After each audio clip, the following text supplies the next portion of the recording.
السلام عليكم ورحمة الله وبركاته. أنا أماني، أخصائية تخاطب وتنمية مهارات وصحة نفسية. أهلا وسهلا بكم في قناتي يوميات تحدي المشاكل. برحب بكل المشتركين الجداد في القناة، نورتوا القناة، وبرحب بالمشتركين القدام، انتوا أصلا منورين القناة. يا ريت اللي داخل جديد القناة ياخد كده لفة في القناة عشان القناة متنوعة إن شاء الله تعجبكم وتنال إعجابكم. النهاردة إن شاء الله فكرة الفيديو ممنوعات في فترة الخطوبة. أول حاجة عندي، خطيبك لما يجي البيت ممنوع المصافحة بالإيد، يعني التسليم انك ما تسلميش عليه بالايد، ممنوع ممنوع. كفايه كده تسلمي عليه سلام شفوي كده. رقم 2، خطيبك لما تقعدوا تتكلموا مع بعض ممنوع الخلوه. يعني ايه؟ يعني ما ينفعش تقعدوا مع بعض لوحدكم في حجره مقفوله من غير محرم. ممنوع ممنوع. رقم 3، ممنوع الملامسات، يحط ايده على جسمك او اي حاجه، او يحط ايده على ايدك. ممنوع الحاجات دي خالص. رقم 4، ممنوع الخروج لوحدكم من غير محرم، ممنوع. رقم 5، ممنوع لبس الذهب للرجالة. رقم 6، ممنوع تبعتيله صورك بشعرك أو بفستان سواريه أو بلبس البيت أو حاطة مكياج. رقم 7، السؤال عن الماضي للضرورة أو لتوضيح أمر. رقم 8، ممنوع الكلام عن عيلتك بشكل تفصيلي مركز وكل صغيرة وكبيرة. حصلت مشكلة، اتخانقوا مع بعض، بلاش تحكي الحاجات دي، ده علم لا ينفع وهو أصلا بيضر، والله بيضر. وبعد كده هتلاقيه بقى بيقولك ده عيلتك عملت، دول بيقولوا، دول بيعملوا، يعني الكلام هيتقلب ضدك وهيجيب لك نكد. رقم 9، ممنوع مقارنة الخطيب أو الخطيبة بالآخرين. يعني ممنوع أجيب سيرته وأقعد أقارنه بخطيب واحدة تانية، بخطيب صاحبتك التانية أو بخطيب قريبتك التانية، خطيب بنت عمك، خطيب بنت عمتك، وتقولي له شايف ده جايب لها دهب قد ايه، شايف ده جايب لها عفش قد ايه، شايف جايب لها شقة قد ايه. رقم 10، المراقبة الشديدة، ده بيدل على انعدام الثقة. رقم 11، ممنوع تحكي عن خطيبك لأي حد تاني زي مثلا صاحبتك، ده بيؤدي في الغالب لتدمير العلاقة. ليه بقى؟ عايزه اقول لكم كده على قصه. واحده قعدت تحكي لصاحبتها عن خطيبها، مميزاته، الهدايا اللي بيجيبها لها، وقد ايه هو طيب، وقد ايه هو كريم، وكانت بتقابله اوقات مع صاحبتها في الشارع، والكارثه ان عرفته بصاحبتها، وده تسبب في ان صاحبتها اعجبت بيه ولفتت انتباه صاحبتها ليه، وخدته منها، لطشته منها. فممنوع نحكي لاصحابنا البنات او قرايبنا حاجه عن خطيبنا، ممنوع ممنوع. يا اما هتتعرضي للحسد لا قدر الله، يا اما هتلطشوا منك. رقم 12، ممنوع تحكي عن خطيبك لاصحابك الا في الغالب ما عندهمش خبره باي حاجه. ممنوع تحكي عن خطيبتك لاصحابك اللي في الغالب ما عندهمش خبره باي حاجه. كل واحد بقى يقول رايه والفتاوى تشتغل، كل واحد قاعد يفتي ويقول له قول لها كذا، اعمل كذا، وهم اصلا ما عندهمش خبره بحاجه. كل واحد بيتكلم من منطلق المعلومات اللي شافها غلط او التصرفات اللي شافها غلط. رقم 13، ممنوع التصنع والتكلف، بلاش تظهر بمظهر مش بتاعك، بلاش تظهري بمظهر واسلوب مش انتي.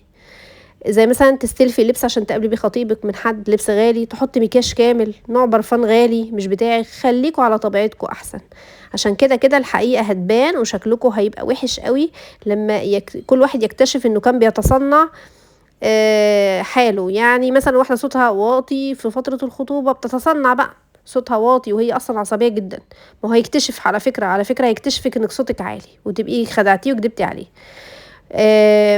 كان في قصه كده عايزه اقول لكم عليها. واحد راح يخطب واحده، فبيبص على وشها لها بيضه، بيبص على ايديها لها سودا، فاكتشف انها كدابه، وقال هو احنا هنبداها من اولها كدب؟ قال كده لاخته بعد المقابله الاولانيه. فطبعا لازم نبان على طبيعتنا، وبلاش موضوع المكياج ده خالص، وبلاش بقى عدسات ملونه ورموش صناعيه وضوافر صناعيه، كل ده ملوش اي لازمه خالص. خليه بقى لما تبقى تتجوزوا الحاجات ديت.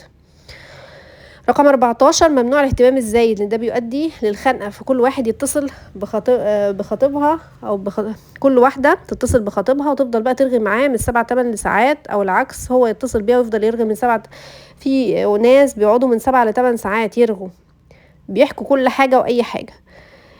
كان في قصه كده، واحده كانت بتقعد ترغي كده مع خطيبها من 7 ل8 ساعات في التليفون، لحد ما وصل بيه الامر قال لها هو مفيش حد غيرك يرد على التليفون. طبعا هي اللي غلطانه عشان وصلت نفسها المرحله دي.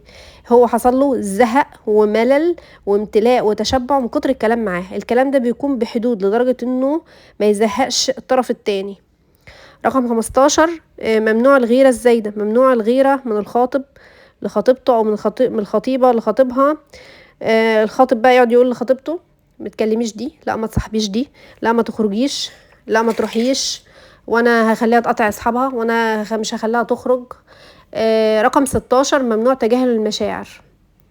ممنوع تجاهل المشاعر، ان في طرف يلاقي الطرف التاني في حاجة مزعلاه او مضايقاه ويتجاهله ويمشي اللي في دماغه. رقم 17 ممنوع انعدام الحوار. ليه بقى؟ لان اصلا فترة الخطوبة دي احنا عاملينها عشان نتعرف على بعض ونشوف في توافق وتفاهم واتفاق ولا لا. فلو مفيش حوار محدش هيكتشف التاني ولا حد هيعرف حاجة عن التاني.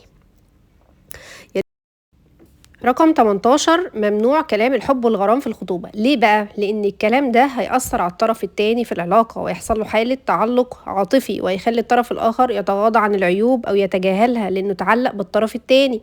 وده خطورة الكلام الحلو والغرام وكلام الحب في الخطوبة، إن الخاطب أو الخطيبة يقولوا لبعض كلام حب وغرام واحنا شايفينه كده من بره حاجة حلوة. بالعكس، ده عشان يشغلوا عن عيوبه ويسيطر عليه وجدانيا ويخليه يتغاضى عن العيوب دي، وتبقى العيوب واضحة كده قدامه وظاهرة وصريحة كده وهو يعديها أو يطنشها عشان اتعلق بالطرف الآخر، أو نفسه يتجوز وخلاص، أو سنه كبر وعايز يتجوز وخلاص، أو يقول لنفسه أو يقول لك أنا هغيره بعد الجواز. طبعا انت كده عايش في الوهم، انت مش هتعرف تغير حاجة. كلام الحب والغرام ده عبارة عن شبكة بيرميها الصياد حوالين الفريسة بتاعته عشان يسيطر عليها وجدانيا ويأثر عليه ويخليه يوافق عليه حتى لو كان شايف عيوبه كده واضحة قدامه. فخلوا بالكم كده وما تتخدعوش بالكلام الحلو البراك اللي شكله حلو في فترة الخطوبة، وركزوا كده ربنا يهديكم.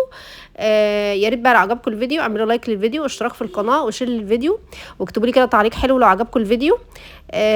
وصلوا على النبي في الكومنتات. والسلام عليكم ورحمة الله وبركاته.